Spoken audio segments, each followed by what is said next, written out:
বাংলাদেশের ইতিহাসে প্রথম নারী প্রধানমন্ত্রী, তিনবারের সাবেক প্রধানমন্ত্রী, বিএনপি চেয়ারপারসন, আপসহীন দেশনেত্রী, গণতন্ত্রের নেত্রী এবং কোটি মানুষের ভালোবাসায় দেশমাতা উপাধিতে ভূষিত বেগম খালেদা জিয়ার সুস্থতা কামনায় চাঁদপুর ৫ আসনের সম্ভাব্য সংসদ সদস্য প্রার্থী বিএনপির আন্তর্জাতিক বিষয়ক সম্পাদক আনোয়ার হোসেন খোকনের সমর্থনে ২ নং বাকিলা ইউনিয়ন বিএনপির উদ্যোগে মিলাদ ও দোয়া মাহফিল অনুষ্ঠিত হয়েছে।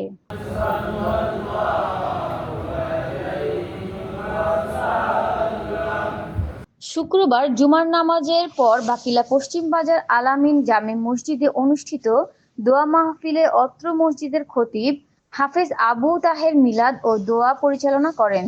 তিনি দেশনেত্রী বেগম খালেদা জিয়ার দ্রুত আরোগ্য, দীর্ঘায়ু ও সুস্থ জীবনের জন্য মহান আল্লাহর দরবারে বিশেষ মোনাজাত করেন।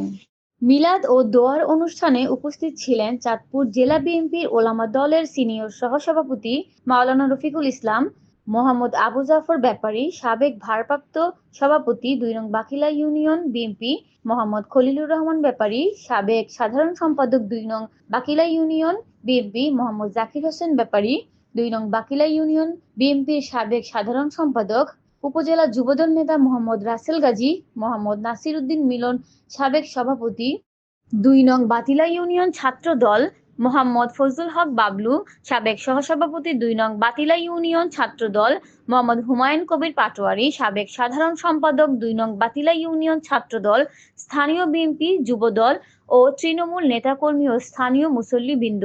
বক্তারা মিলাদ ও দোয়া মাহফিল শেষে বলেন, বেগম খালেদা জিয়া শুধু একজন রাজনৈতিক ব্যক্তিত্ব নন, তিনি স্বাধীনতা ও গণতন্ত্রের প্রতীক। শহীদ রাষ্ট্রপতি জিয়াউর রহমানের আদর্শের উত্তরসূরি এবং হাজারো তরুণের অনুপ্রেরণার উৎস তারেক রহমানের জননী। তার সুস্থতা আজ দেশের প্রতিটি গণতন্ত্রপ্রিয় মানুষের কামনা। পুরো আয়োজন জুড়ে ছিল এক ধরনের আবেগঘন পরিবেশ, যেখানে অংশগ্রহণকারীরা দেশনেত্রীর দীর্ঘ সুস্থতার জন্য প্রার্থনার হাত তোলেন এবং রাজনৈতিক অঙ্গনে তার অন্যান্য অবদানের কথা স্মরণ করেন।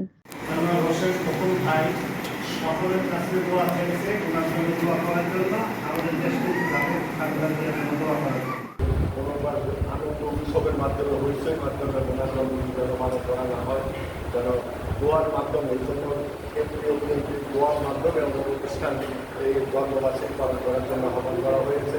এই জন্য আমরা সকলেই আপনাদের কাছে আবেদন করছি যে ম্যাডামের সুস্থতা এবং ন্যায় কামনা করবেন এবং দেশবাসীর জন্য, দেশের জন্য দোয়া করবেন।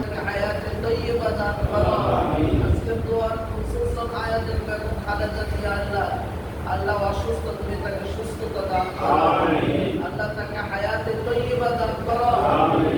বাঁচিয়ে রাখবা, ইমানের উপরে রাখিও আল্লাহ। আল্লাহ তার জীবনে যতগুলো দ্বীন ও ইসলামের খেদমত করেছে কবুল করে নিও, নাজাতের উসিলা বানায় দিও। আল্লাহ অনেক সমাজ জীবনে, আল্লাহ সামাজিক জীবনে যত রকমের খেদমত করেছে সবগুলা তুমি নেক আমলে শামিল করে দিও। আল্লাহ সামাজিক জীবনে কাজ করতে গিয়ে কোনো অপরাধ হয়ে থাকলে সবগুলো অপরাধ ক্ষমা করে দিও। আল্লাহ তাকে তুমি ইমানের উপর অটল মজবুত রেখে মৃত্যু পর্যন্ত কায়েম রাখিও আল্লাহ। তার আওলাদ আত্মীয় স্বজন ছেলে মেয়ে পরিবার পরিজনের যারা যেখানে আছে ক্ষমা করে দিও। রহমানকে আল্লাহ তুমি তোমার রহমত দ্বারা ক্ষমা করে দিও। বাংলার জমিন থেকে যারাই সমাজের দ্বীনের ইসলামের খেদমত করেছে, যারাই কবরে চলে গেছে, সবাইকে ক্ষমা করে দিও। রহমত বরকত নাযিল করে দিও। সারা বাংলার জমিন থেকে সকল ফিতনা দূর করে দিও। বাংলার জমিনকে তুমি আল্লাহ কবুল ও মঞ্জুর করে দিও। সুবহান রাব্বিকা রাব্বিল ইজ্জাতি আম্মা ইয়াসিফুন ওয়া সালামুন আলাল মুরসালিন ওয়ালহামদুলিল্লাহ। সোনিয়া আক্তার, দেশ দেশান্তর এক্সক্লুসিভ।